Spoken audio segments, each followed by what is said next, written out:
Welcome to Slide Egg. Let me show you how to create a QR code in PowerPoint. Open your PowerPoint presentation and look at the top right corner. You'll find the Add-ins option there.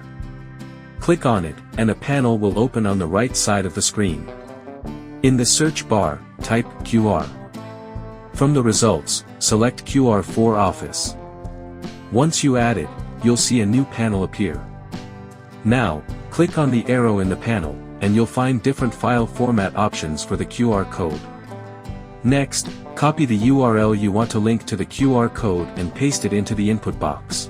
As soon as you do that, the QR code will automatically generate at the bottom of the panel.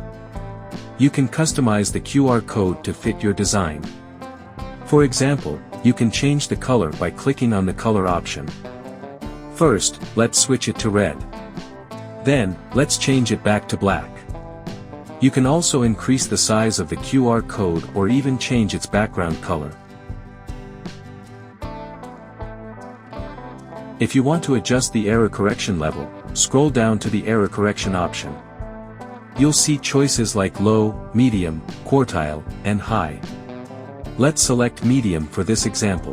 When everything looks good, click on the Insert button. This will add the QR code to your slide. You can then adjust its size and position to make it fit perfectly. Finally, test your QR code. Scan it with your phone to ensure it opens the link you added earlier. And that's it. Creating a QR code in PowerPoint is really simple and quick.